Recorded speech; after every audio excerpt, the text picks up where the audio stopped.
इसी कड़ी में ज्यादा जानकारी के लिए इस वक्त हमारे दो सहयोगी हमारे साथ जुड़ गए हैं। आजमगढ़ से इस वक्त पवन सिंह हमारे साथ जुड़े हुए हैं, साथ ही जब्बार इस वक्त रामपुर से हमारे साथ जुड़े हुए हैं। सबसे पहले पवन सिंह का रुख करते हैं। पवन, बस कुछ ही देर का इंतजार और उसके बाद काउंटिंग यहां पर शुरू हो जाएगी। इससे पहले क्या माहौल आप देख रहे हैं? बिल्कुल आपने सही कहा, क्योंकि आजमगढ़ का चुनाव महत्वपूर्ण है और महत्वपूर्ण इसलिए है कि यहाँ से अखिलेश यादव ने सीट छोड़ी थी।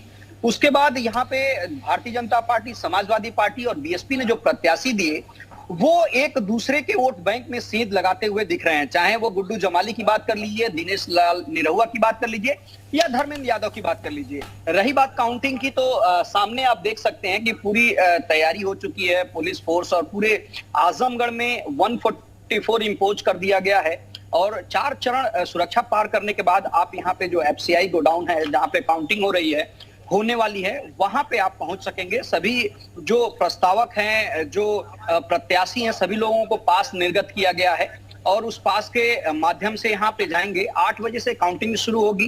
बैलेट सबसे पहले काउंटिंग शुरू होगी, उसके बाद ईवीएम खोला जाएगा। ये माना जा रहा है कि अगर सुचारू रूप से काउंटिंग जारी रही तो 12 बजे तक तस्वीर आजमगढ़ की साफ हो जाएगी। यानी कि आजमगढ़ में तैयारियां शुरू हो चुकी हैं। पवन, आपके पास लौटते हैं क्योंकि हमारे साथ रामपुर से जब्बार खान भी जुड़े हुए हैं। रामपुर की बात कर ले जब्बार, तो सीधी लड़ाई बीजेपी और एसपी के बीच में ही है। काउंटिंग को लेकर कैसे तैयारियां हैं? देखिए, अब से ठीक 18 मिनट के बाद में काउंटिंग की शुरुआत कर दी जाएगी। बैलेट पेपर सबसे पहले गिने जाएंगे और उसके बाद में ईवीएम खोला जाएगा। हालांकि रामपुर की इस नवीन मंडी के चारों तरफ सिक्योरिटी के जो लेयर्स हैं, सिक्योरिटी के जो पहरे हैं, उससे कहीं ज्यादा सख्त पहरे जो अंदर का परिसर है, जैसा कि तस्वीरों में इस वक्त दिखाई दे रहा है किस तरीके से यहाँ पर सुरक्षा व्यवस्था के सख्त इंतजाम किए गए हैं। तमाम पुलिस अधिकारी, बड़े सीनियर अधिकारी, पुलिस कप्तान से लेकर के दूसरे लोग यहाँ पर मौजूद है। प्रशासनिक अमला भी यहाँ पर पूरी तौर पर मौजूद है। जो पैरामिलिट्री फोर्सेस हैं वो यहाँ पर तैनात की गई है। हालांकि इन्हीं चीजों को लेकर के एक बार फिर से अभी समाजवादी पार्टी के जो प्रत्याशी हैं, समाजवादी पार्टी के प्रत्याशी आसिम रजा ने एक बार फिर से संशय जाहिर किया।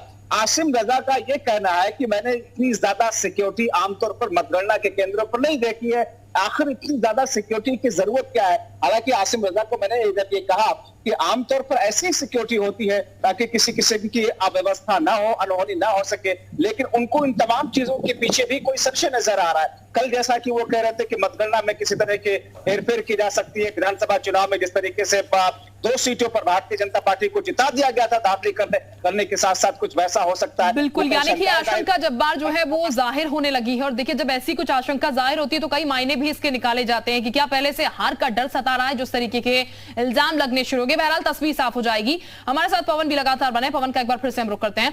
पवन, यहां पर अगर बात की जाए तो मत प्रतिशत इस बार बेहद कम देखने को मिला है। मत प्रतिशत बढ़ता है तो कुछ कहता है, कम होता है तो कुछ कहता है। इस बार का मत प्रतिशत किस ओर इशारा कर रहा है? देखिए, अगर आजमगढ़ की बात करें तो उपचुनाव में जो रुझान होने चाहिए थे, जो जोश होने चाहिए थे, वो दिखाई नहीं दी। 56% था पिछले चुनाव में, लेकिन अभी 49 पॉइंट है। लिहाजा जो पार्टियां हैं वो दावा जरूर कर रही हैं, लेकिन किसका वोट बैंक कम हुआ है इसका आकलन यहाँ के प्रत्याशी और पार्टी नहीं कर पा रही है।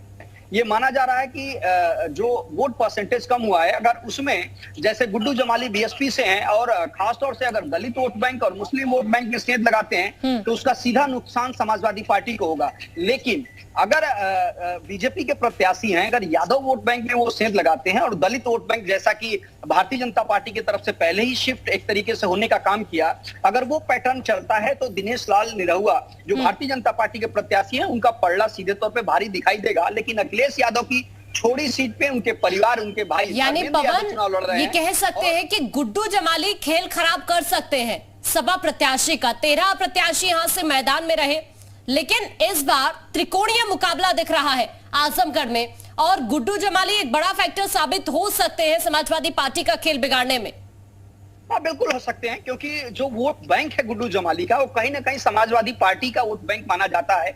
और अगर गुड्डू जमाली अगर ठीक ठाक वोट पाते हैं या फाइट में है तो निश्चित तौर पे इसका सीधा नुकसान समाजवादी पार्टी को होगा। लेकिन चूंकि धर्मेंद्र यादव हैं, समाजवादी पार्टी मुखिया अखिलेश यादव के भाई हैं और यहां से वो चुनाव लड़ रहे हैं, अगर परसेंटेज वोटों का देखा जाए अखिलेश यादव, मुलायम सिंह यादव या विधानसभा के चुनाव की 10 सीटों की अब बात करें तो उसमें समाजवादी पार्टी का पलड़ा भारी रहा है। लिहाजा वो जीत के दावे जरूर ठोक रहे हैं। बिल्कुल लेकिन पवन, जीत के जो दावे वोट